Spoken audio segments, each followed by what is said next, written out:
Hey everybody, it's Dave and Bo. We're headed out to the garden this morning. It is Friday. It is March the 7th, 2025, and Bo doesn't seem to be going anywhere. So, I guess she's just gonna scratch. So let's go ahead and take a look at some garden school material. First off, here in Southern California, it is spring. So we're about a week away from our frost-free date, but I couldn't wait any longer. The osteos, the African daisies here, they're gonna be fine no matter if it gets cold again or not. But I will cover up the tomatoes, and I couldn't resist because the tomatoes look incredibly fresh. We've got Champion. Back here we have Roma, an Italian paste tomato, and plum-shaped. And then we also have beefsteak variety here.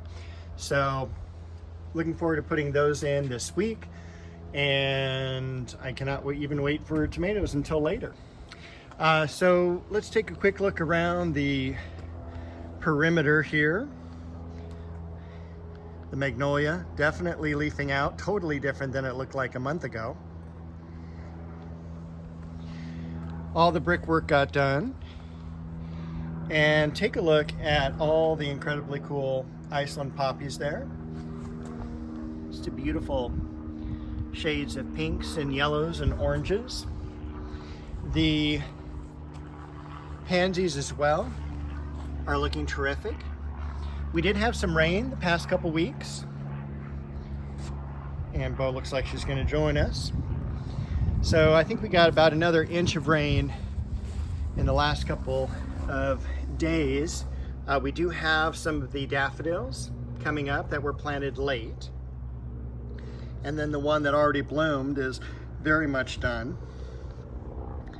The pink breath of heaven, looking forward to cutting that back. The rain just is beating that plant up pretty bad, but I mean, look at how many blooms. Over here is probably where I'm going to put the osteos. And the pansies here are doing okay. The daylilies are doing fine in the background. And we also had a yellow rose. So this is Celebrity, by the way. Celebrity is a very disease-resistant rose. You can tell that from the glossiness of the foliage. So it's not as prone to get like powdery mildew, black spot, rust, anything like that. And the only bad part is, and it's not even bad, but you'll see some of the red on the outer petals. Generally with cooler weather, that's where we're gonna get a little bit of red tones, but once it opens up, it'll be pretty much all yellow.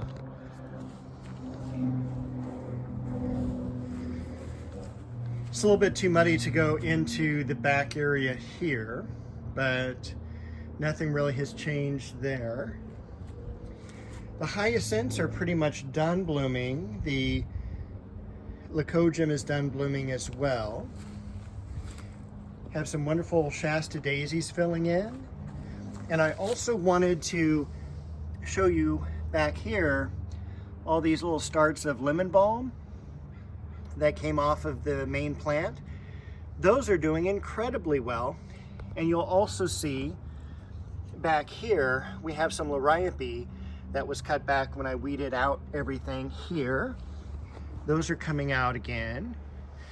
These are, take a look at that Scilla. We've got a whole bunch of blooms coming up. Again, one of my favorite bulbs. This is the Forsythia here, and French sorrel, and another daylily. So those are all there. And we do have an Iphion bulb. So every year it seems like this will come up. It'll have one or two blooms on it. And this is a really special bulb to me because my neighbors had this growing up, and it would always come up year after year after year, naturalizes. And I always think that this is from their home, which is, you know, many yards away. But this is just a really cool bulb, easy to grow, easy to naturalize. And speaking of bulbs growing, look at the amount of foliage on the Amaryllis belladonna here.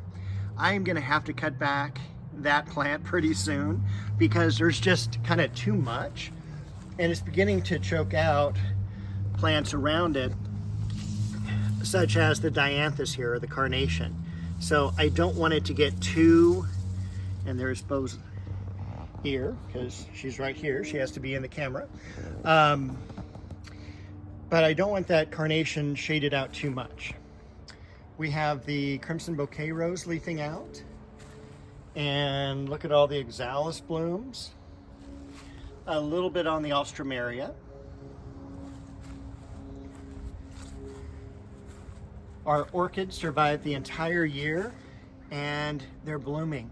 Isn't that cool? This is a dendrobium type, not the normal dendrobium that you're gonna find, but it is the dendrobium family. We can see a little carex in there.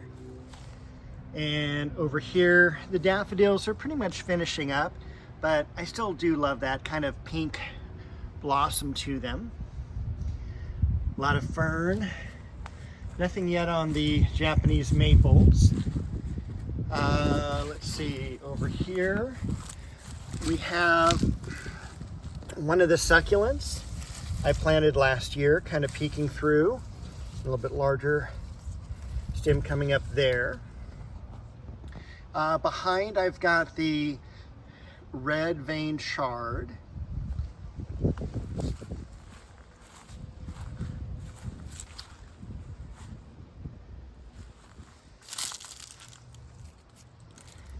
Columbine, the Shishigashira, and the pomegranate is leafing out perfectly. Over here we have a bloom on the Magnolia Elizabeth. Take a look at the blooms on the Clivia. That is amazing. So stunning, and it's so crazy because in some parts of the US this is a house plant. It's a bulb, but here in Southern California just an outside shade plant. I do have it covered the last couple of years because it has been sunburning because the tree that was here was gone. Heliotropium, and look at the rich foliage on that, which is hidden by the stems of the Dizygothica. All right, looks like a few of the buds are beginning to swell on the Cheonanthus, and that may even be, no foliage coming out yet. So looking forward to that, probably next couple weeks. We do have some foliage coming out on the waterfall Japanese maple. And I did a big hack job pruning on this. And so I'm looking forward to seeing how this is gonna leaf out, and hopefully it won't get too much sun here. I'm hoping it's close enough to the fence. It's got enough foliage around it. I'm hoping the Cheonanthus tree, that will protect it. Over here,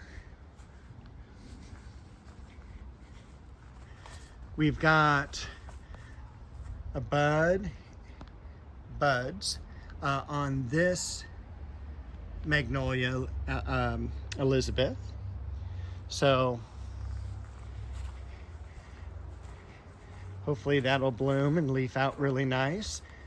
We've got our Sangugaku Japanese maple. Can't wait for that to leaf out. And then over here we have the Scilla. Now I'm going to go ahead and pull out the lettuces. They're done.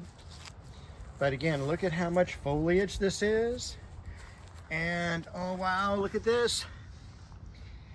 Although they are very short, probably because they were planted so late, we've got some tulips that are in bloom. So I'm sure they'll do better next year. But it's cool because I did get them planted. They are blooming. The Westringia looking fantastic. These daylilies, oh my gosh, I can't wait for those to come up and bloom. And looks like a little bud on the iris over here. The apple tree is leafing out. We've got some flowers on some of those as well. The magnolia tree, I'm still happy that's all pruned. And we'll come around and take a look at, look at how delicate that is. That's Cecile Brunner, climbing rose. 1884 is the date on that when it was hybridized. 1881 for the regular rose, 1884 for the climbing rose. I did do some work in this bed here over the past week, but we do have some foliage coming out here. This is a variety of carex, and if you remember last year, the liriope was here, and it just got burned once we got into the heat of the summer. So I did cut it back, I transplanted it, put a carex here. This will take the sun a lot better. I'm also hoping with the addition of the flowering apricot, provide a little bit more shade here. And also, last year we had lifted Alina, we had transplanted Color Magic, and also lifted Ingrid Bergman. So hopefully this all area will leaf in better for more shade for the lower plants. We've got some cool foliage here as well. This will get up about another 6 to 8 inches tall. And look at all the blooms on the Iris Nata. We've also got this Japanese maple that hasn't leafed out yet. Actually, I take that back. We got a little bit of foliage coming out from Red Dragon. And I love the foliage that comes out of this variety. Is called Heaven. Look at how dark that is. And it looks great up against the white flowers. Not much else to talk about. Apricot, bay tree, cherry tree, Lynn Anderson. We do have some of the daffodils here in bloom. Let's go over here.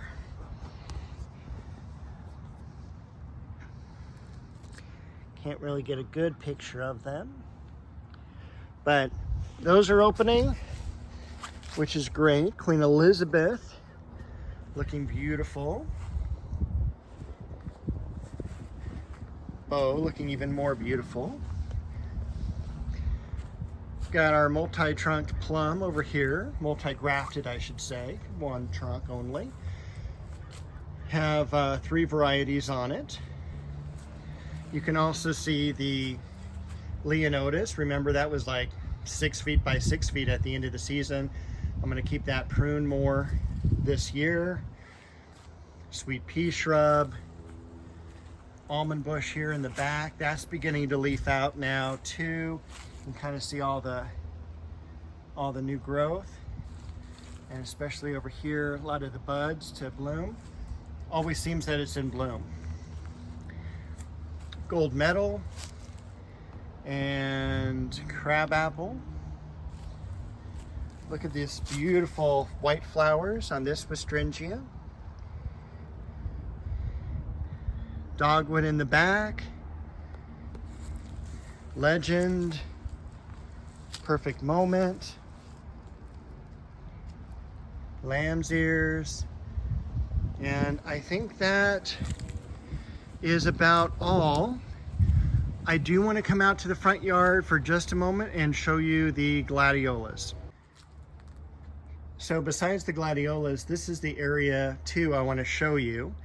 I got some shredded cedar bark, I got some compost, and I'm going to be working in here over the next week.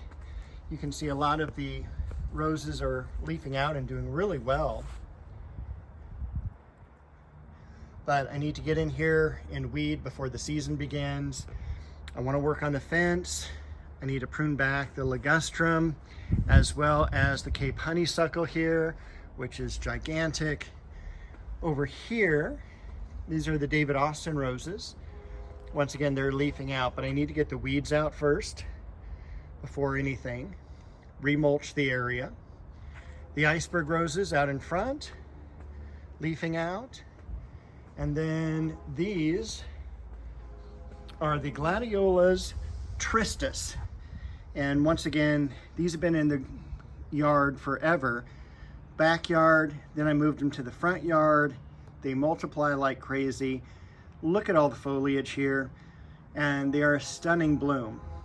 They'll last generally for a couple of weeks, but it's one of those things where, you know what, they naturalize, so you just get used to having them, and one of my favorite plants for the yard.